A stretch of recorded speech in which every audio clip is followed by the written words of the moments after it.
Bonjour à toutes, bonjour à tous et bienvenue dans l'école du futur. Au programme aujourd'hui, ils empêchent littéralement tout le monde de dormir. On va mettre les écrans en pause pour s'assurer une vraie bonne nuit de sommeil.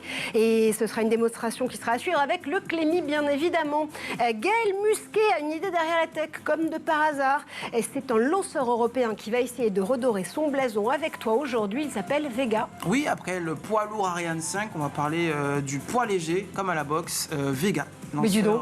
Poids léger de l'Agence spatiale européenne. Mais c'est que tu nous fais des blagues aujourd'hui. Oui. C'est génial. Ça tombe bien, c'est notre question du jour. Est-ce qu'on est drôle ou est-ce qu'on le devient? Est-ce qu'il faut autoriser les blagues en classe? Le rire permet-il de garder son âme d'enfant? En un mot, l'humour, est-ce que ça s'apprend? On va mettre du LOL dans nos vies avec nos invités aujourd'hui. Il et elle jouent avec l'actualité pour la dédramatiser. Julie Mamoumani, a.k.a. Mamouze, bien sûr, journaliste positive, co-autrice de cet excellent petit éloge du rire avec Jessica Zimmerman, a.k.a. là aussi The Serial Mother. Ça vient de paraître aux éditions Le Duc Humour, bien sûr. Bonjour à toi. Bonjour Marjo. Et en duplex, Guillaume Titus Carmel, a.k.a. là aussi Guillaume TC, ou plutôt croisons-les sur Twitter et sur Instagram. Vous êtes l'auteur de ces irrésistibles mash-up de l'actualité. Bonjour à vous. Bonjour. On parle humour dans un instant et éducation aussi, mais d'abord, focus. Et c'est un fait, les ados manquent de sommeil. 42% d'entre eux perdent l'équivalent d'une nuit par semaine. C'est la dernière étude de la Fédération nationale des parents et des éducateurs qui le dit. Dans le top 3 des facteurs qui les empêchent de dormir, nous aussi d'ailleurs, les smartphones, les tablettes et les ordis. On va reprendre de bonnes habitudes avec la famille Tout Écran en partenariat avec le Clémy.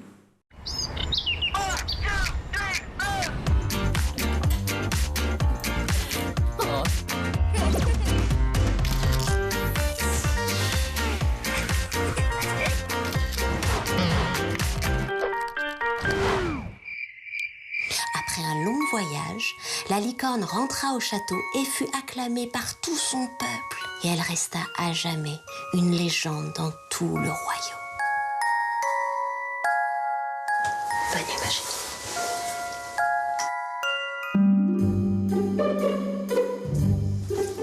Alors? Ça y est, elle dort comme un loir. Pitié, il veut pas aller se coucher, j'en peux plus. Plus il me regarde, moins il a sommeil. Et demain, il aura la tête en vrac et moi, la batterie à plat. Ils ont beau avoir des journées stressantes, à courir partout et à faire 1000 choses, une belle histoire, et hop, dodo instantané. Après un long voyage, la licorne rentra au château et fut acclamée par tout son peuple. J'arrive pas à croire que je viens de faire ça.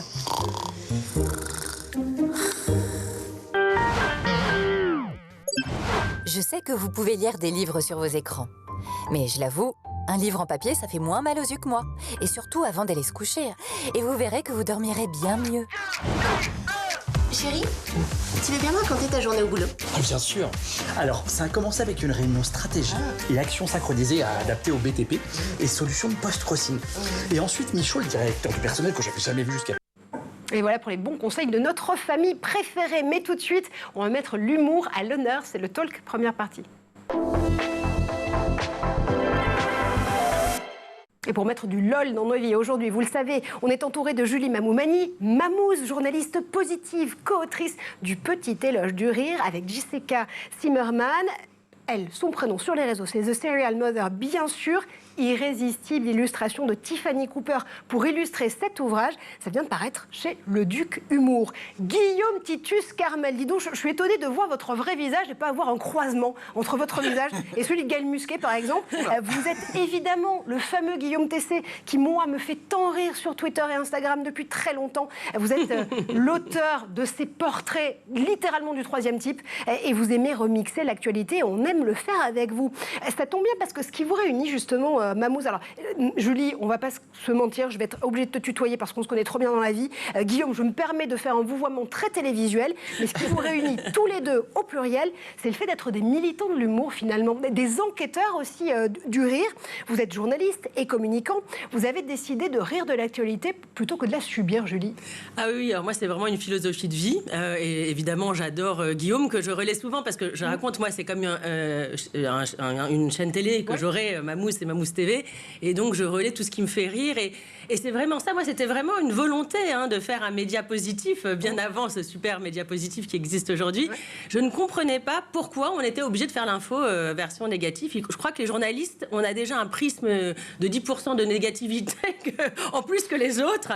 Et moi, ça ne m'allait, mais pas du tout. Donc, vraiment, je me suis dit, sur mon Insta, je vais faire ce que je veux, à savoir l'info, mixée, croisée avec le rire. Et donc, je relaie souvent Guillaume, parce qu'évidemment, il est, comme tu l'as dit à plusieurs reprises, irrésistible. C'est extraordinaire, ces mélanges. Moi, je suis repliée en 4 et je suis ravie de te rencontrer, parce que c'est vrai que je te relayais sans te connaître, quoi. J'ai l'impression qu'il y a des petits emojis cœur qui sont en train de monter à l'écran au fur et à mesure. Guillaume est très content. Nous aussi, on est très content d'être avec vous, d'ailleurs. Je disais, c'est un peu la même problématique pour vous, Guillaume, parce que vous êtes communicant et publicitaire au départ. Et là aussi, tout est parti en fait d'une émission de télé. C'était Oh là mon Dieu, pour ne pas le citer, en 2012 déjà. Mais l'idée, c'était de se dire, OK, pourquoi est-ce qu'on mixerait pas l'actualité? Pourquoi est-ce qu'on n'inventerait pas ces portraits croisés pour pouvoir rire un petit peu de l'information, finalement? Ben oui, à l'origine, c'était pas vraiment sur l'actualité. C'est devenu très rapidement, par contre, porté sur l'actualité. Et ce qui était assez rigolo, et en entendant le Mamou, c'était vraiment ça, c'était le fait que quasiment la première audience, si je devais la définir, était assez rapidement des journalistes. Ben, en fait, c'est vraiment cool parce que tu nous permets de regarder l'actualité qui nous abreuve tous les jours avec un regard un tout petit peu plus déridé et un peu plus léger. Et en fait, je trouvais ça assez intéressant de regarder l'actualité qui était plutôt morose, qu'il est toujours d'ailleurs, mais d'un angle plus léger. Et en fait, ouais, ce que j'ai envie de dire, ce qui est génial avec toi, ou comme sur les mêmes que je relais, c'est que c'est en un instant, on comprend tout de suite. T'as vu Trump et le clown, bon bah t'as même plus rien à dire, t'as même rien à écrire, c'est évident. Macron et Dujardin au SS 117, c'est vraiment ça en fait, la force du même, c'est comprendre en une seconde un regard, une situation, et tout de suite l'info et la twister. Et moi, c'est ça que j'adore, c'est un super pouvoir, quoi. Ouais, mais justement, aujourd'hui, il y a plus de 6000 photomontages à votre actif, Guillaume. Il y a eu 2 livres déjà qui ont regroupé justement ces cadavresquis de l'info en 2014, en 2016. Moi, j'ai quand même une question par rapport à la réflexion de Julie. Est-ce que c'est un format d'humour dont tout le monde peut avoir la ref? Est-ce qu'il faut au contraire avoir la référence de l'info pour pouvoir vous décoder et en rire avec vous? Alors, vu que je touche vraiment un peu tous les milieux, on va dire, je touche autant le sport que la politique, que le people, tout ce qu'on veut, parfois les gens n'ont pas la ref. Mais par contre, jusqu'à présent, j'étais très actif et je répondais quand même beaucoup à mes notifications. Et très souvent, les gens qui n'ont pas la ref me demandent la ref. Je sais qui le chanteur roux avec la guitare, parce que tout le monde ne connaissait pas forcément Ed Sheeran. Ça c'était pour le Ed Chirac. Et... Oh, on a l'image mentale ici en plateau. C'est vrai. Oui, mais en fait, les gens moi aussi, parfois, parce que comme moi j'aime l'actu, j'attends d'ailleurs que ça devienne un peu une actu un peu plus populaire, enfin mainstream pour le publier en général, mais j'aime pas non plus être trop tard. Mais ce que j'aime bien, c'est si parfois il n'y a pas la ref, les gens en dessous expliquent et décryptent. Alors ça, c'est très sympa, ou quand c'est en anglais. Donc en fait, maintenant, je laisse faire les gens discuter ensemble parce qu'ils le font pour nous, en fait. Ça aussi, c'est intéressant. Ça veut dire quoi, Guillaume, Julie et aussi Gaël, qu'il y a un timing de l'humour, il y a un timing dans lequel il faut savoir être drôle, où on peut être drôle, parce qu'après, il y a une date de péremption, finalement, de ces formats de rire-là. Vas-y, Guillaume, c'est intéressant, parce que toi, tu es un créateur. Alors, qu'est-ce que tu fais? Est-ce que tu le fais tout de suite? Est-ce que ouais, c'est marrant, ça. Alors, moi le concept de mes montages, vu que ça rebondit sur l'actualité, si j'ai un jour de retard, il marche moins. C'est vrai que c'est moins drôle. Il faut vraiment que ce soit sur l'actualité. Par contre, le contre-pied de ça est que quand on utilise un visuel que j'ai fait un peu plus tard, on peut lui faire raconter d'autres choses. C'est ça qui est un peu dangereux parfois et un peu embêtant parfois. C'est que l'actualité qui m'a fait sourire et qui m'a fait faire un montage peut être utilisée très rapidement avec un peu moins de bienveillance. Ouais. Moi, en fait, ce qui est, je dirais, ce que j'ai compris, pourquoi Mamouze, ça marchait bien, je pense vraiment c'est aussi mon prisme de journaliste. Donc je pense que c'est quelque chose qu'on apprend et puis que, heureusement, avec l'expérience, on devient assez aguerri, c'est de mettre au bon timing. Je crois que c'est vraiment juste ça qui fait que ça plaît aux gens parce que c'est au bon moment. En effet, il ne faut pas que ce soit trop tôt parce que sinon ça serait incompréhensible. Trop tard, ça ne servirait plus à rien. Et je crois que c'est un peu ce qu'on me dit, ce qu'on aime bien, c'est ma ligne édito. Parce qu'encore une fois, je ne fais que relayer, mais c'est de relayer au bon moment. Oui, et ce que tu es aussi, c'est finalement une curatrice de ces formes d'humour et de cette interactivité aussi du rire sur les réseaux sociaux. Là aussi, Guillaume et Julie, vous êtes des pros évidemment de Twitter et d'Instagram et aussi de Facebook. Toujours d'ailleurs, je crois, ça marche toujours très bien côté croisons-les, Guillaume. Non, on est trop jeunes pour Facebook, nous. Mais détrompez-vous, on a battu en brèche quelques clichés sur les réseaux sociaux récemment avec une étude d'Ipsos. Justement, Facebook n'est pas si vieux qu'il n'y paraît. Julie, évidemment, toi, tu as explosé sur Instagram pendant le confinement, peut-être aussi parce que ça faisait partie des antidotes à cette morosité de la pandémie. On avait besoin de toi pour s'évader en plein confinement. Ouais, c'est incroyable parce que je faisais la même chose la veille. Et donc j'avais 5000 followers et j'étais très fière déjà de ma petite communauté. Moi, j'en fais déjà partie. Et en effet, ça s'est complètement emballé à tel point que je ne pouvais même plus réagir. C'était vraiment assez incroyable. Mais c'est ce que je me dis, c'est que tout d'un coup, le Covid, il faut bien qu'il y ait quelque chose de positif qu'il apportait. Et c'est bien de remettre le rire au milieu du village. Et moi, je trouve que le rire...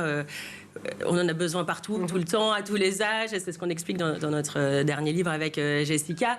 Et que ça, c'est comme une autorisation à utiliser le rire et que le rire, c'est du sérieux. Parce que souvent, en France, il faut avoir une sorte de posture. Alors justement, t'es journaliste, alors t'as pas le droit de rigoler, tout ça. Et moi, ça me rendait très malheureuse parce que j'étais sûre que de distiller du rire partout, c'était... Encore une fois, c'était essentiel, quoi. C'est presque vital, je dirais, pour moi. C'est un croisons-les des personnalités et du fait aussi d'avoir son moi ou surmoi de l'humour. On va y revenir parce que dans ton enquête avec Jessica, vous avez fait appel à un nombre de spécialistes assez impressionnant, des pédopsychiatres, des enseignants et des enseignantes, des professeurs en neurosciences aussi. On va comprendre s'il y a un gène du rire dans un instant. Mais Guillaume, je voulais vous entendre aussi sur cette question-là. Est-ce que là aussi vous êtes cross-réseau, vous cross-postez entre Twitter, Instagram et Facebook encore une fois? Il y a un réseau approprié en fonction du format d'humour et du public auquel on s'adresse? Ce qui est assez rigolo, c'est qu'en effet, la réaction ne va pas être la même selon les réseaux. Jusqu'à présent, j'ai pu remarquer qu'un visuel qui marche bien sur Twitter marche bien sur Instagram. Sur Facebook, c'est un tout petit peu plus, je trouve, je ne sais pas, Julie, si tu es d'accord avec moi, mais je trouve que sur Facebook, ça va beaucoup plus dans la moquerie et donc dans une sorte de facilité qui me plaît un peu moins. Voilà, c'est ce que je dirais, en gros. Non, mais Instagram, c'est génial pour les mèmes et les mémeurs parce que moi, c'est ça que j'aimais, c'est pas besoin d'écrire. Moi, ça m'insupporte, les gens qui écrivent des tonnes sur Insta, parce que ce que j'aime, c'est la force de l'image. Et c'est ça que j'adore chez Guillaume, encore une fois, ou sur ces mêmes, ou en une phrase. Pour ceux qui n'arrivent pas à voir la vie en rose, la voilà, et c'est la vie en rose. En fait, c'est évident, t'as plus qu'à... C'est pour ça que c'est une bulle de champagne. T'as pas à réfléchir, et je crois que c'est ça qui plaît tellement aux gens, parce que, hop, tu scrolles, et puis t'as, en fait, finalement, tes 5 minutes de rire nécessaires par jour à te gagner de l'endorphine, de la sérotonine et puis donc cet anxiolytique naturel. Quoi. Ouais, je crois que tu dis même qu'il faut en réalité 15 minutes de rire par jour. C'est une dose. Finalement, le rire, on peut dire que c'est la meilleure des addictions, la plus saine en tout cas. Ah bah évidemment, moi je suis complètement droguée. Et je suis d'ailleurs mon premier public parce que les gens me disent mais comment tu fais? Mais moi je choisis parce que j'éclate de rire et je choisis comme ça les mêmes. Et c'est ça mon plus grand bonheur, c'est que quand je reçois soit des messages privés ou dans la rue quand on m'arrête en me disant vous me faites tellement de bien. Bon d'abord je suis toujours surprise et parce que moi je suis toujours toute seule derrière mon portable et ça me fait toujours marrer que ça touche autant de gens. Mais c'est merveilleux d'entendre ça et que ça que ça a sauvé parce que j'ai eu ces mots pas 1000 fois, on m'a dit vous m'avez sauvé. Je reviens pas d'entendre ça, mais voilà, de l'importance du rire, absolument quoi. À une époque, Guillaume, où évidemment la santé mentale des adolescents notamment, mais pas que, des adultes aussi, et l'éco-anxiété chez les enfants se développe, le rire, c'est un antidote par excellence.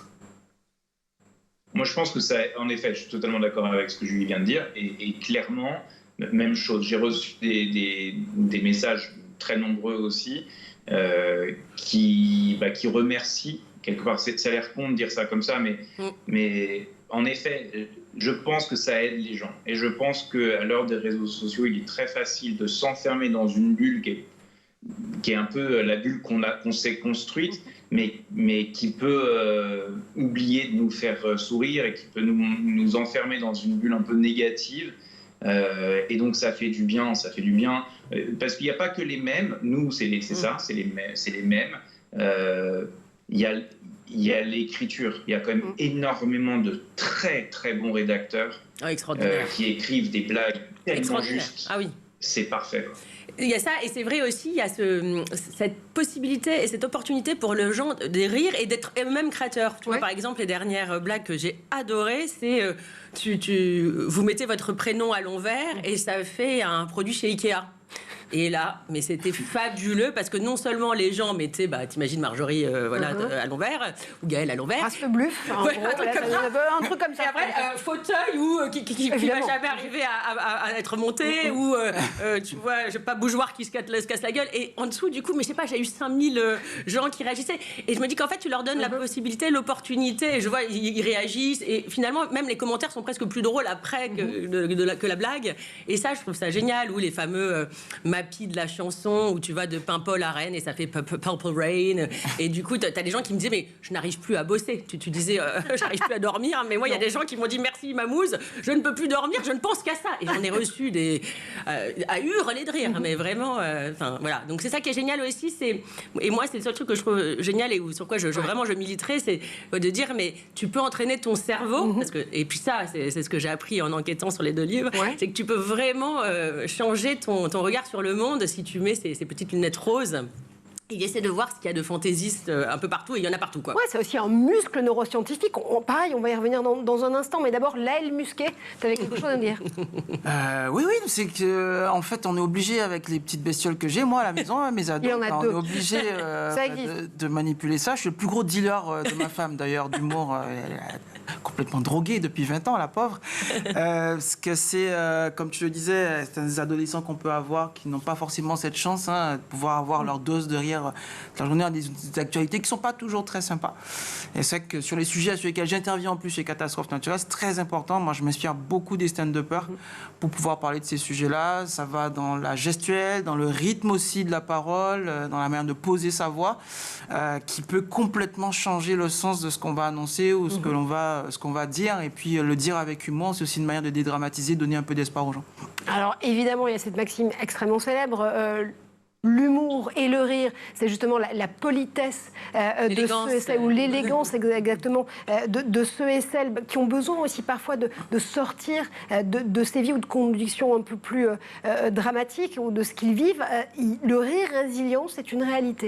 Oui, c'est ce que dit Romain Gary, c'est l'arme des désarmés, c'est l'arme blanche des désarmés, c'est aussi ça permet à l'humain de reprendre de la dignité sur ce qui lui arrive. J'adore Gary parce que justement lui, moi je trouve que souvent en France on s'est bouché le nez avec le rire, et justement de citer Gary, de savoir que Freud a écrit un livre sur les maux d'esprit, Kundera, Pagnol, c'est assez incroyable, Breton, de se dire que tous ces grands esprits et grands auteurs se sont penchés sur ce sujet. Moi ça m'a vraiment permis de me dire que c'était un sujet sérieux, parce que c'est vrai que souvent, je te dis, moi dans les rédactions, j'étais un peu la fille un peu qui rigolait tout le temps, un peu trop fort, enthousiaste, et ça n'allait pas dans mon métier. Voilà, ça c'était pas la posture à adopter.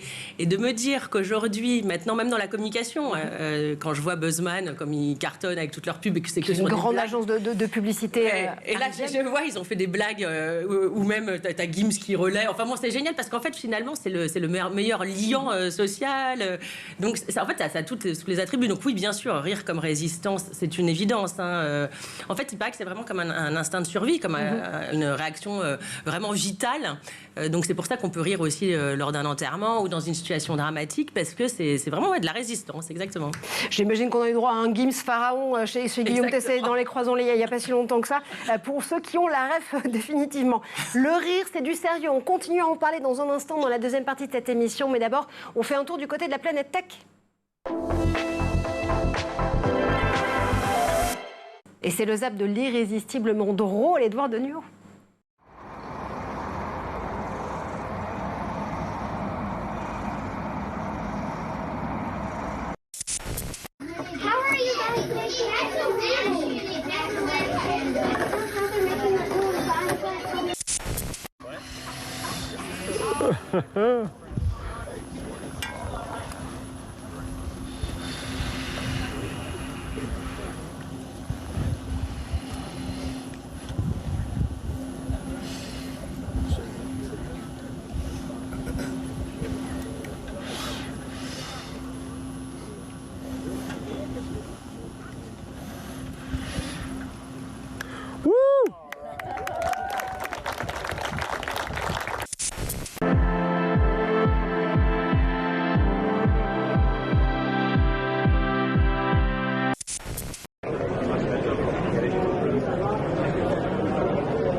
T'as vu, c'est avec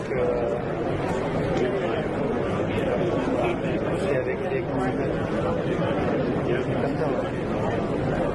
C'est avec ouais.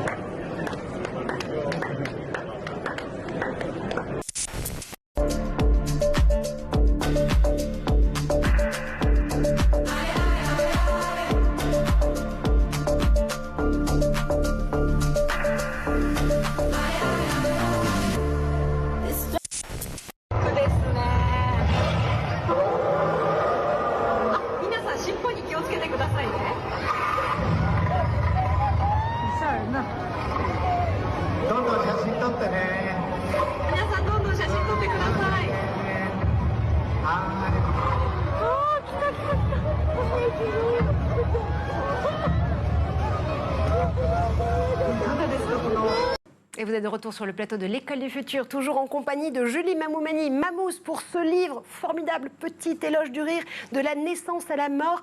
Tout, vous saurez tout sur les secrets de l'humour, illustré par Tiffany Cooper, coécrit avec Jessica Zimmerman. Ça vient de sortir chez Le Duc, humour bien sûr. On est en duplex aussi avec Guillaume Titus Carmel, a.k.a. Guillaume TC. Croisons-les sur Instagram et sur Twitter. Dans un instant, messieurs, dames, on continue à loler avec vous. Mais d'abord, Gaël Musquet a une idée derrière la tech, et c'est pas qu'un titre. Et Gaël, avec toi aujourd'hui, on parle d'un lanceur qui a besoin de redorer son blason européen. Il s'appelle Vega. Complètement. Vettore Europeo di Generazione Avanzata. Ça marche bien aussi en français. Vecteur européen de génération avancée. Vega, c'est le nom du plus petit lanceur de l'Agence spatiale européenne. Il est fabriqué, comme le début de ma chronique peut l'indiquer, par des Italiens, Avio, et il permet à l'Europe de se doter d'un vecteur dans la catégorie des lanceurs légers, puisque jusqu'à présent, on boxait essentiellement avec la fusée Ariane dans la catégorie des lourds. Des moyens lourds avec Soyuz, mais l'Italie, si c'est peu connu, a une expérience dans le lancement de satellites, puisqu'ils ont utilisé au large du Kenya la plateforme pétrolière de San Marco pour pouvoir lancer de 1968 à 1988 des fusées.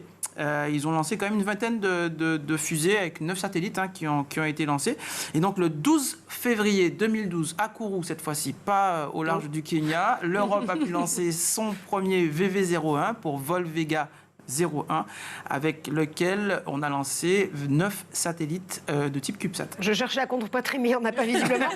Comment est-ce qu'il fonctionne d'ailleurs ce lanceur Vega? Alors Vega, c'est une fusée qui a 4 étages. Le premier reprend les propulseurs à poudre de la fusée Ariane 5, la grande sœur, Ariane 5 et 6. Ça permet de mutualiser un peu les moyens entre les deux fusées. Les seconds étages sont fabriqués en Italie, ce sont des Zefiro, qui sont aussi des propulseurs à poudre, et qui propulsent enfin l'étage final, le 4e, ukrainien, Avom, qui est un moteur qui va être remplacé d'ici 2026 par un moteur italien fabriqué par Avio, qui va fonctionner au méthane et à l'oxygène liquide. Aujourd'hui, la Vega C actuelle permet de propulser dans l'espace entre 2 à 3 tonnes de charge utile. On va avoir sur la future évolution évidemment une augmentation des performances de la fusée, mais aujourd'hui on est à peu près autour de 14 000 $ du kilogramme lancé par Vega. On est dans la moyenne haute des lanceurs de cette catégorie-là. Les Ondiens lancent pour moins cher. On a quand même quelques concurrents, des Russes, des Indiens, des Américains, des Néo-Zélandais et bientôt des Chinois. Elle était prévue, cette fusée-là, pour faire 1 à 4 lancements maximum par an. depuis 2012, on a eu 22 lancements et malheureusement 3 échecs. Bon, si vous avez 14 000 $ devant vous, vous savez quoi faire. Vous pouvez acheter un kilogramme lancé par Vega. Ces échecs, on va y revenir parce que est-ce qu'aujourd'hui, on peut se dire qu'ils compromettent l'avenir de Vega? C'est compliqué. C'est compliqué, on est vraiment dans une zone de turbulence là parce que ça fait 3 lancements pratiquement 2019-2020 et le dernier là, décembre 2022. On a le conflit ukrainien, hein, le moteur Avom est fabriqué en Ukraine. On a un petit peu d'avance sur les moteurs, mais pas tant que ça. Ouais.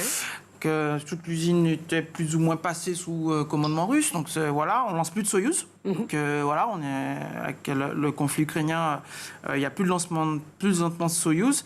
Ariane 6 a du retard. Donc là, on a vraiment au niveau politique des États, l'Italie en fait partie, qui veulent se lancer tout seuls dans l'aventure spatiale et récupérer un peu ce petit lanceur ukrainien, un peu faire les patriotes, puisque ce sont des lanceurs qui ont beaucoup de succès aujourd'hui, qui sont favoris du New Space, avec beaucoup de petites constellations de petits satellites. Donc du coup, voilà, on peut comprendre certaines velléités de certains États à vouloir se lancer tout seuls, mais on ne fera jamais aussi bien qu'en commun. On a quand même réussi, c'est un des succès de l'Europe. C'est ce programme Ariane avec Airbus notamment, mais pas que. Et donc, ce serait une vraie erreur de casser cette fédération des villes, des États qui fabriquent la fusée Ariane. Vernon, en plus, où j'habite, a la présidence de ces fusées Ariane. Donc, on va profiter aussi de cette présidence à Vernon pour continuer à fédérer et susciter de l'espoir dans le milieu du spatial. Gaël Musquet, président, je le dis à chaque fois. On va continuer, nous aussi, à jouer à cette géopolitique en commun du rire avec Julie Mamoumani et avec Guillaume Titus Carmel. C'est la deuxième partie du talk tout de suite. Et aujourd'hui, on plaide pour une éducation à l'humour, cet éloge du rire, petit ou grand, le rire ou l'éloge, vous le mettez dans ce que vous voulez. De la naissance à la mort, Julie, tu nous embarques dans les secrets de l'humour avec ta co-autrice Jessica Zimmerman. C'est également l'autrice de ce conte, là aussi irrésistible, The Serial Mother, sur Instagram notamment. L'illustratrice qui a juste mis en image ce livre, c'est Tiffany Cooper. Elle est géniale. Je suis très très contente qu'elle ait participé au livre parce que justement, et surtout les sujets d'enfance, elle est fabuleuse. Et pour garder son âme d'enfant, on avait besoin de dessiner. J'aurais été triste de faire un livre sans illustration et sans elle, parce que même la couverture, je l'adore. Et à moi, derrière, en effet, on voit un donut qui se dit que tout le monde l'adore, mais qui sent un immense vide en lui. Il est allongé sur le divan de son psy. Le psy qui le regarde en se disant bon, franchement, ça va bien se passer. Nous aussi, ça va très bien se passer, parce que tu nous embarques, encore une fois avec Jessica, dans une véritable enquête sur les secrets de l'humour. Vous êtes allé littéralement interviewer des psychologues, des neuroscientifiques, des enseignants, des enseignantes, des humoristes, des autrices. La première question à laquelle vous tentez de répondre ensemble, en allant voir notamment le directeur de la Fédération de génétique médicale, Jean-Paul Bonnefond. Ouais, est-ce qu'il y a un gène du rire? C'est compliqué, comme tu as pu voir, il y a pas de réponse. Et la réponse n'est pas si évidente. Voilà, c'est pour ça que toi, tu as dit oui. Moi, je dis, ah bon, on n'a pas lu la même chose. C'est pas si évident. Non, j'adore. Évidemment, même journaliste, tu sais, on aime bien titiller, on aime bien poser des questions, et on trouvait ça génial de savoir s'il y avait un gène. Non, il n'y en a pas. En revanche, ce que dit le pédopsie, c'est que ça s'apprend. Et ça c'était la meilleure des nouvelles pour moi. Parce que tu parles d'école, évidemment, sur ton plateau chaque jour. Et moi, j'aimerais tellement qu'on apprenne aux enfants, tu vois, à rire et en tout cas à prendre du recul. Parce que c'est comme du yoga, c'est comme une discipline du lâcher-prise, le rire. Et si on pouvait apprendre aux enfants de ne pas prendre au premier degré, tu te rends compte, comme ça irait mieux, que ce soit dans tous les domaines, tous les sujets. Moi, j'adorerais. Ce serait vraiment une... D'ailleurs, on le dit, on milite pour un ministère du rire. Donc, oui. En tout cas, ce qui est drôle, c'est que j'avais compris, j'avais l'intuition que le rire pouvait nous sauver. Et finalement, donc on me l'a dit, comme je vous le disais dans la première partie. Et puis ensuite, enquêter. Et alors là, c'était dingue, parce qu'en tirant le fil de l'importance du rire, mais là, c'était fou, parce que chaque jour, mais même...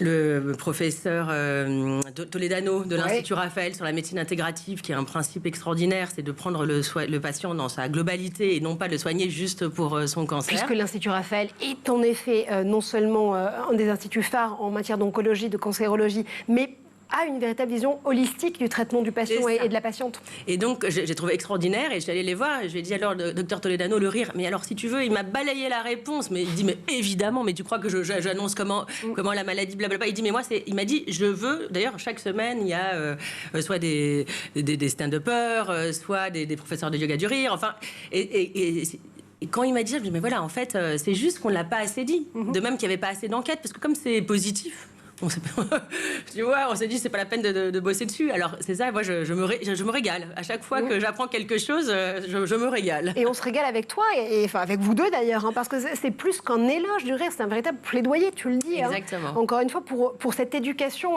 à l'humour. D'ailleurs, Guillaume, est-ce que vos enfants sont drôles? J'aime cette question. Alors, c'est assez rigolo parce que je vais pas parler trop fort parce qu'ils sont à côté. Mais j'ai 2 enfants et mon petit de 9 ans, il va avoir 9 ans là, il a un humour tellement mauvais, mais il insiste tellement qu'il en est très drôle. Mais c'est relou au cube.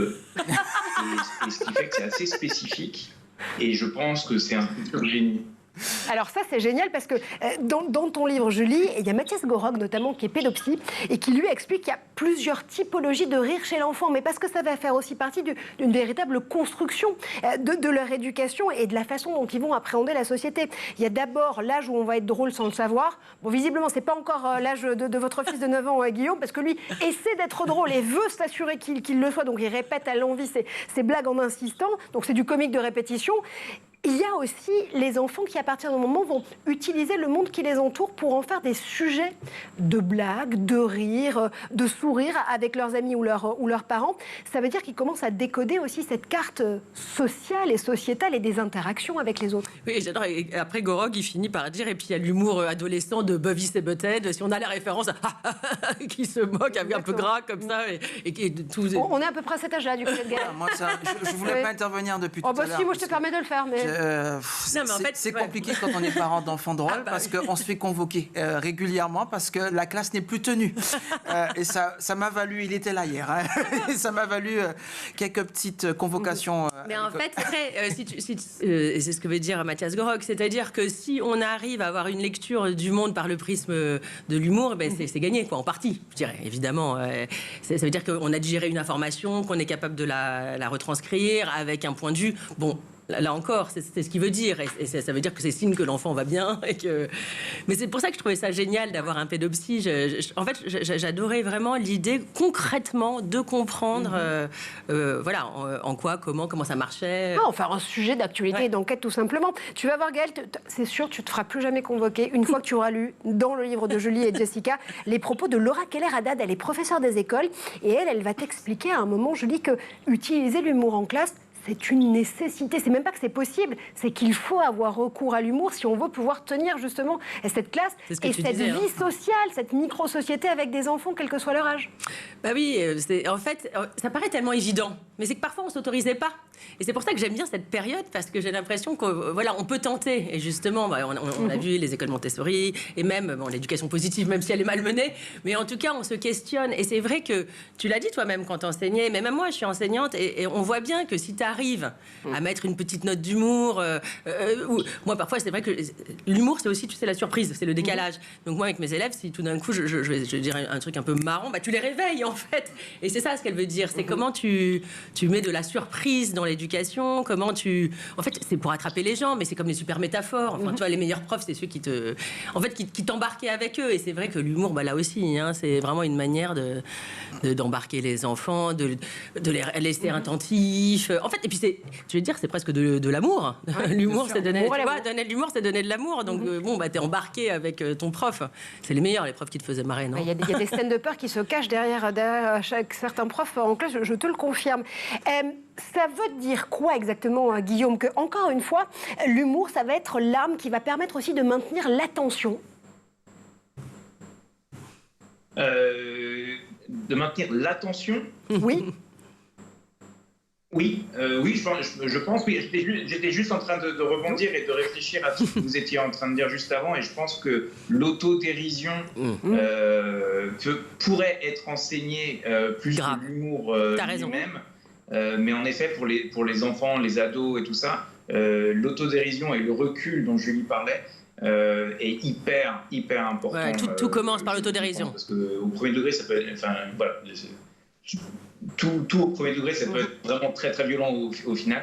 Et l'autodérision qui permet aussi plus facilement après d'interagir avec ses collègues de classe ou son petit frère, ou parce qu'on sait qu'il va y avoir un jeu derrière, et rentrer dans un monde d'humour et non plus juste sa petite blague, son petit être, mais un jeu avec les autres. Et c'est ce que Julie disait par rapport à son Instagram, voir les commentaires s'ajouter, rebondir, devenir plus marrant que le post d'origine et tout ça, c'est tellement rafraîchissant et ça fait tellement de bien, quoi. Finalement, cette création humoristique, elle n'est jamais mieux partagée que quand elle vous échappe. Si je comprends bien. Alors, moi, c'est évident. Puis moi, c'était vraiment le principe. Moi, c'est vraiment donné. Mais d'ailleurs, en fait, ce qu'on me dit tout le temps, c'est « Oh là là, le nombre de fois où je l'ai relayé, ton post !» Et en fait, c'est ça que je trouve le plus sympa. Parce que d'ailleurs, tu sais, je crois que j'ai 6 millions de reposts. Tu vois, alors que j'ai 160 000 followers, ce qui est déjà génial. C'est déjà pas mal. Non, mais ce que j'adore, c'est de savoir ça. C'est-à-dire qu'en fait, à la grand-mère qui l'a pas, au WhatsApp familial, tu vois, WhatsApp des potes du week-end de Belgique. Et on l'a pas dit, en effet, mais l'humour, c'est plein de choses. C'est de la poésie, c'est des jeux de mots. Et moi, je suis d'accord, c'est l'autodérision, évidemment. Je veux dire, tout commence par l'autodérision. Évidemment que si tu arrives à te moquer, après, bon, bah, voilà, tu donnes une porte d'entrée à l'autre. Je suis tout à fait d'accord. On parle beaucoup des soft skills aujourd'hui, de ces compétences comportementales qui sont parfois plus importantes que les savoirs tout court. Guillaume, Julie, il faut que le rire, que l'humour, que l'autodérision, ça fasse partie de la toolbox des soft skills. Moi, ça me paraît évident. Mais c'est aussi, d'ailleurs, je suis devenue professeure de yoga du rire parce que je voulais avoir... parce que je voulais un soft skill supplémentaire. Tu as tout à fait raison. Ma boîte à outils, elle est déjà bien remplie de plein de choses. Mais ça, c'était essentiel parce que là, on part tous du principe qu'on aime rire, que c'est facile pour nous de rire et que voilà, c'est pas un sujet. Mais quand j'ai fait la promo de mon premier livre, je me suis rendu compte et retrouvé face à des gens qui m'ont dit « Mais moi, je sais pas, madame, comment rire. » Et là, je me suis dit, tiens, j'avais jamais pensé à ça. Et je me suis dit, il me faut un outil. Donc, ce fameux diplôme de professeur de yoga du rire. Et c'était dans la thérapie par le rire qui était ton premier ouvrage, en effet. Et ce qui est génial, et ça, ça m'a ouvert tout un champ des possibles, c'est-à-dire que le cerveau ne fait pas la différence entre un sourire forcé et un sourire corrélé à une blague. Donc à partir du moment où tu sais ça, de pouvoir dire aux gens mais ça s'entraîne, vous pouvez vous apprendre, allons-y. Alors c'est pas facile, mais tu peux. Il y a 6500 clubs du rire en France et je trouve ça génial. Et en plus, ce n'est que bénéfique. C'est-à-dire, plus tu y vas, plus tu vas bien, plus tu te détends, plus tu apprends à rire. Et après, ça devient mécanique. C'est fou, quoi. Il y a en effet ce regard miroir. Notre capacité à être drôle, elle n'est pas là non plus innée, elle peut se travailler, mais notre capacité à recevoir l'humour des autres, Guillaume, là aussi, il faut parfois savoir ouvrir les chakras de la drôlerie pour pouvoir la recevoir. Oui, mais oui, tout à fait. Mais moi, c'est ce que... encore une fois, c'est pour ça que je parlais des rédacteurs sur Twitter, par exemple, parce que ça... Twitter a eu cet énorme côté positif de révéler énormément de talents d'artistes et tout ça, mais je trouve qu'à l'époque des 140 caractères, où j'étais même avant où il y en avait moins, je crois, la bonne phrase bien écrite, avec les bons mots, le bon rythme, moi ça m'apportait beaucoup. C'est-à-dire que moi, lire quelque chose comme ça, limite, ça m'émeut. Ça fait rire. Et ça m'émeut parce que je me dis, le talent qu'il faut pour maîtriser à la perfection le rythme de la phrase, le bon choix des mots, l'idée derrière, je trouve ça tellement beau. Mais ça paraît totalement naïf ce que je dis, mais foncièrement, c'est de l'art. Ah oui, je suis complètement d'accord. Une bonne blague, une bonne punchline, ça me fait tellement plaisir de le recevoir. En fait. Et ça, c'est intéressant aussi, Guillaume, parce que Julie, le rire, c'est pas forcément la naïveté. C'est pas parce qu'on rit qu'on est un béni-oui-oui finalement de ce qui vient de nous être. C'est ce qu'on a voulu nous faire croire, mais au contraire, moi je pense que c'est de la grande intelligence. Non, mais je suis d'accord avec toi. Moi aussi, c'est un talent fou. Et en plus, encore Twitter, tu sais qu'il a écrit, mais parfois, c'est même... Alors pareil, moi, toi, ça me fait le même effet avec Huguenot. Huguenot, à chaque fois que je regarde, je me dis, mais quel talent. Mais dans la minute, il a réussi à trouver un dessin, je sais pas, une vidéo, et puis trouver la bonne punchline. Et à chaque fois, il tape dans le mille. Moi, ça me fait hurler de rire. Et souvent, j'ai cherché parce que parfois, on me dit, mais tu cites pas tes sources. Moi, vraiment, à chaque fois, j'essaye, mais parfois, on sait pas. Et alors, j'adore cette histoire que Philippe Cadic, vraiment un écrivain que j'aime, et je pense que vous aussi... qui est très connu de l'école du c'est futur. sûr. Oui, il paraît que c'est lui qui inspire la science tout court et inversement. Et Cadic, il paraît qu'il raconte que, en fait, c'est les extraterrestres qui balancent des blagues sur la Terre et que c'est les meilleurs qui restent et qui marchent et qui continuent à faire rire les gens. Je trouve ça génial parce que parfois, tu ne sais pas qui sont ces créateurs d'eux-mêmes. Mon père, d'ailleurs, c'était sa blague préférée en tant que pasteur. Il disait que Dieu, au final, c'était le plus grand humoriste puisque c'est lui qui nous a, en théorie, créé l'humour. Et donc, c'est lui qui avait les meilleures blagues. Tu sais, c'est ce que dit Delphine Horviller dans mon premier livre. C'est génial. Elle raconte qu'il y a beaucoup d'humour dans la Bible. Elle dit, regarde, Abraham, c'est censé être le patriarche. Il est stérile. Moïse, c'est le dire comme il est bègue. Tu vois, tout était comme ça. Et je trouve ça génial, bien sûr. Et là aussi, selon où tu te places, tu peux trouver de l'humour partout. Mais ça, j'avais adoré son explication. Delphine Horviller, qu'on adore évidemment, qui est une des premières femmes rabbins libérales, notamment en France. Je ne peux pas vous laisser partir, messieurs, dames, sans vous avoir posé cette question. Guillaume Titus Carmel, vous pouvez continuer les croisons-les à l'ère des fake news et de Midjourney aussi, par ailleurs? Alors, il y a deux questions. Oui, parce que je me suis dit, tiens, si on ne passe pas une deuxième. Voilà, Midjourney, on verra comment ça évolue. Ça fait peur et après, bon, c'est le progrès technologique et on verra le futur de ça. Après, Midjourney réalise des visuels, n'a pas encore l'idée derrière, mais oui, c'est assez hallucinant. Mais c'est surtout les fake news, pour le coup, c'est un énorme sujet, mais pour le coup, qui ne prête pas vraiment à rire. Et la limite est très fine entre la parodie, l'humour et le fake news. Et même certains comptes qui se disent parodiques et qui disséminent, qui vont faire une blague soi-disant parodique, mais qui va être prise au premier degré, partagée au premier degré pour en devenir des fake news. Ça me fait tellement peur. Ouais, moi, je surveille beaucoup, t'as raison. Et là aussi, je me dis, c'est bien que je sois journaliste, parce que moi, je surveille. Parce que parfois, c'est vrai que c'est limite, t'en sais rien. Tu vois, quand j'ai vu l'article qui dit un professeur d'HEC conseille aux élèves de terminale de ne pas utiliser wesh dans leur grand oral. C'était pas du Gorafi. Ce n'était pas du Gorafi, c'est vraiment du Figaro pour le coup. Et donc, je vais vraiment à chaque fois vérifier, parce que je me dis, non, mais c'est pas possible. Et bah si. Et bah voilà. Et donc, je comprends Guillaume, parce que c'est un vrai sujet. Moi, les fake news, je me bagarre par ailleurs dans des assos contre ça. Quand t'es journaliste, c'est vraiment un problème. Mais tu vois, c'est vrai que c'est limite. C'est limite. Donc il faut toujours faire hyper gaffe d'où ça vient. Et on terminera là-dessus. Ne tombez pas dans le comté sombre de la farce. Restez du bon côté de l'humour. Merci. Non, je le tente. J'adore. Je me dis, tiens, j'ai les meilleurs jurys avec moi aujourd'hui pour attendre. C'est gagné. On continue à vous suivre évidemment. Julie Mamoumani, Mamouze et Jessica Zimmerman, The Serial Mother, sur vos comptes complémentaires, j'allais dire, oui, complètement, sur Instagram notamment. Guillaume Tessé, croisons-les, on vous suit sur Twitter depuis toujours, on vous suit aussi sur Instagram désormais, et il est absolument parfait pour terminer. J'aurais presque eu envie de croiser avec Gaël Musquet, tiens, peut-être pour la prochaine fois. Vous deux? Ah oui, pas mal, pas mal. Il va le faire, Guillaume. C'est un peu chargé, là. C'est vrai, on a joué avec Midjourney la dernière fois. Merci en tout cas à tous les trois d'avoir été avec nous pour célébrer la sortie de ce petit éloge du rire chez Le Duc. Merci à vous, on se retrouve dès demain pour d'autres aventures dans l'école du futur.